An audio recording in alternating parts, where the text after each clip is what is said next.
Всім привіт! Сьогодні приготуємо по-справжньому літній, надзвичайно ніжний та повітряний, наче хмаринка, десерт. І як ви вже, мабуть, здогадались, мова йде про меренговий рулет. Він настільки смачний та неймовірний, що кожен хоч раз обов'язково має його приготувати. І попри думку, що такий рецепт складний і вимагає спеціальних навичок, в цьому відео покажу вам, що це зовсім не так. Все насправді дуже просто, головне притримуватись технології приготування. Про все розкажу і покажу далі у відео. Готуємо. Спочатку приготуємо меренгу. Для цього візьмемо чисту та обов'язково суху миску. Це важливо. Далі беремо 200 г холодних білків з 7 яєць категорії С1. Якщо яйця крупніші, то вистачить 6 штук, але, звісно, краще скористатись кухонними вагами для точності. Виливаємо білки в мисочку та додаємо сюди дрібку солі. Збиваємо білки з сіллю на середній швидкості міксера до пишної білої піни. На це у вас піде близько 1-2 хвилин. Повинна утворитись ось така білосніжна пінка-шапочка. Ще нам знадобиться 250 г цукру, бажано дрібного. Змішуємо його з 2 чайними ложками ванільного цукру або дрібкою ваніліну. Поступово невеликими порціями додаємо цукор до збитих білків і продовжуємо збивати всю масу міксером на середніх обертах до стійких піків. Цукор також повинен максимально розчинитися. Загалом на цьому етапі процес збивання у вас займе від 3 до 5 хвилин. Ще один важливий нюанс стосовно білків. Окрім того, що вони мають бути холодними, в них ні в якому разі не має попасти жовток, адже тоді вони просто не зіб'ються. Тому будьте максимально обережними, коли відділяєте жовтки від білків. В принципі, це самі основні і важливі моменти, при дотриманні яких ваші білки 100% гарно зіб'ються. Далі додаємо сюди 1 столову ложку соку лимона і все перемішуємо міксером на низьких обертах буквально секунд 20-30. Останнім всипаємо сюди 40 г кукурудзяного крохмалю. Це 2-2,5 з гарною такою гіркою столові ложки. Тепер вмішуємо крохмаль до білків. Спочатку трохи втоплюємо його вінчиком, щоб він не розлітався. І далі збиваємо міксером на низьких обертах до однорідної маси приблизно на протязі хвилини. Крохмаль зробить нашу меренгу більш стабільною. Збиті білки повинні вийти густими, ніби кремовими, і гарно триматися на вінчику, не опадаючи. А щоб перевірити, чи гарно збиті білки, просто переверніть мисочку з ними догори дном. Якщо всі вони залишились на місці, то все гаразд. Тепер підготуємо деко для випічки, яке застеляємо пергаментом чи ось таким спеціальним силіконовим ковриком. Розмір мого коврика 35 на 30 см, яким і має бути розмір майбутнього коржа. Викладаємо збиті білки на пергамент чи силіконовий коврик і рівномірно їх розподіляємо по всій поверхні. Пергамент обирайте якісний, бажано силіконізований, щоб потім не віддирати меренгу від нього зубами. Він має покривати повністю все деко, навіть бути трошки більшим. І саму меренгу розрівнюйте по пергаменту, не доходячи до країв по 1 см, адже під час випічки вона збільшиться в розмірі. У мене коврик з бортиками, тому я від країв не відступаю. Зручно розрівнювати меренгу силіконовою лопаткою чи спеціальним шпателем. Ідеальної рівності добиватися не обов'язково. Головне зробити шар однаковим по висоті, щоб рулет вийшов рівненьким. І якщо ви не впевнені у вашому пергаменті, можете попередньо його змастити вершковим маслом. Тепер візьмемо ще 30 г сирого мигдалю у формі пелюсток. Посипаємо ними зверху наш меренговий корж рівномірно по всій поверхні. В духовці вони підсохнуть і в готовому рулеті створюватимуть приємний хрускіт. Замість мигдалю можете взяти фісташки, наприклад. Буде також дуже смачно та оригінально. Ставимо випікатися при температурі 170 градусів, режим вверх-низ на 40 хвилин до легкого кремового відтінку. Через 40 хвилин дістаємо меренговий корж з духовки. Ось такого він повинен вийти кремового кольору і підсохнути зовні. Зверху він може трохи потріскатись, це не страшно, а всередині залишитись м'якеньким та повітряним. Тепер ще гарячим накриваємо його зверху листом пергаменту, трохи більшим за сам корж, і решіткою або ще одним деком. Обережно, так як деко ще гаряче, перевертаємо наш корж догори дном. Знімаємо деко та силіконовий коврик чи пергамент. Також дуже обережно, адже сам корж надзвичайно ніжний та крихкий. Зараз в такому вигляді залишаємо корж повністю охолонути. А тим часом приготуємо крем для нього. Для цього візьмемо 250 г сиру маскарпоне, викладаємо його в глибоку тарілку. Якщо немає маскарпоне, просто замініть його на таку саму кількість жирних вершків. Тепер сир трохи збиваємо міксером на низькій швидкості, щоб він став більш однорідним та пастоподібним. Довго не збиваємо, буквально секунд 30 буде достатньо.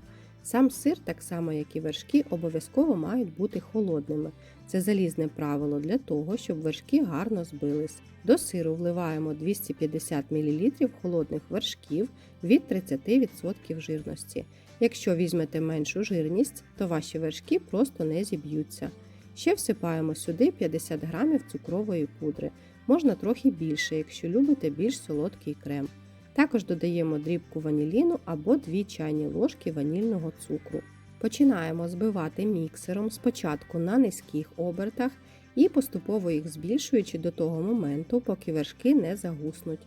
По часу це займає хвилини 3. Головне, їх не перевзбийте, адже вони перетворяться на масло. Тому, як тільки побачите на поверхні вершків візерунок від вінчиків, міксер одразу вимикайте. Ось такі по густоті збиті вершки мають вийти. На них гарно видно сліди від вінчика і вони добре на ньому тримаються. Готовий крем прибираємо поки в холодильник. Зараз підготуємо начинку. Я використовую полуницю, так як зараз сезон. Можна взяти малину, абрикоси, вишню, все, що маєте під рукою. В начинку ягід знадобиться приблизно 150-200 г. Гарно їх миємо та просушуємо і відрізаємо ось ці зелені хвостики. Тепер нарізаємо на тоненькі пластини, щоб потім зручно було скручувати рулет. Якщо не любите ягоди, можете взагалі їх не використовувати. Тепер, повністю остигнувший рулет, обережно знімаємо з решітки і викладаємо на нього крем, трохи більше половини. Решту залишаємо, щоб прикрасити рулет зверху. Це не обов'язково, і якщо не плануєте прикрашати зверху, то викладайте весь крем на корж. В такому випадку можна навіть приготувати трохи меншу кількість крему, так як сама меренга всередині м'яка, як крем. Рівномірно його розподіляємо по всій поверхні і трошки не доходимо до одного вущого краю, щоб при скручуванні крем не витік назовні. Зверху на крем викладаємо нарізані ягоди. Краще використовувати свіжі, так як вони виділяють менше соку, на відміну від заморожених. Якщо не маєте ягід, їх можна замінити на будь-яке густе варення або джем. Просто наносите його тоненьким шаром на крем, вийде нічим не гірше. Тепер обережно за допомогою пергаменту скручуємо наш корж в рулет. Старайтесь на самому початку скрутити його якомога тугіше, але сильно не надавлюйте, так як він надзвичайно крихкий та ніжний. На перший погляд це може здаватися складно, але у вас обов'язково все вийде. Ну і якщо вам подобаються мої відео, підтримайте мене, будь ласка, вподобайкою та підписуйтесь. Буду вам дуже вдячна. Ось такий красень виходить. Зараз завертаємо його в цей же пергамент, ніби закручуючи. Теж старайтесь робити це дуже обережно. Саме головне, щоб ваш корж був повністю охолоджений перед збіркою, інакше в холодильнику утвориться конденсат і рулет може розмокнути. Викладаємо на дощечку, підходящу за розміром, і прибираємо в холодильник на 2 години для стабілізації. Той крем, що я залишала для прикрашання, перекладаю в кондитерський мішок з насадкою. Якщо не плануєте прикрашати рулет зверху, то цей крок можете пропустити. Загортаємо мішок з кремом і поки рулет просочується, також відправляємо його в холодильник. Через 2 години дістаємо рулет та обережно звільняємо його від пергаменту. Погодьтеся, він вже дуже ефектно виглядає, навіть без крему зверху. Тому можна залишити його як є і вже смакувати, або піти далі і прикрасити зверху кремом за допомогою кондитерської насадки. Тут я використовую насадку 6B відкрита зірка.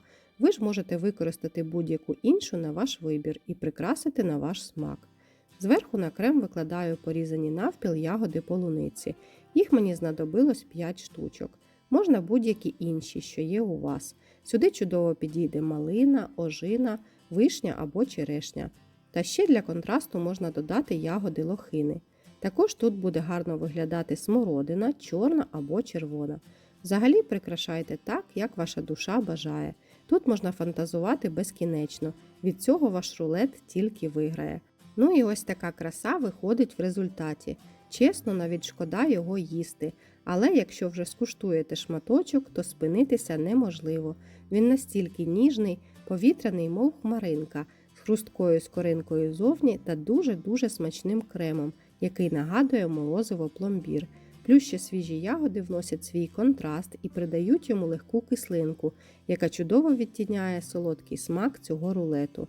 Та й готувати його не так вже й складно, хоча з'їдається він миттєво. Якщо плануєте робити такий рулет на свято, то рекомендую готувати його в цей же день і одразу ж подавати на стіл, щоб зберегти цей неймовірний хрускіт. Ну і як-не-як, це ж меренга, і в холодильнику вона все рівно виділить конденсат, який може зіпсувати його зовнішній вигляд. Зберігати такий рулет необхідно в холодильнику не більше 3 діб, але я впевнена, що ви з'їсте його в перший же день. Перевірено. Обов'язково порадуйте себе та своїх близьких таким по-справжньому літнім десертом. А я вам бажаю завжди смачної та вдалої випічки. Готуйте з душею та любов'ю. І до зустрічі!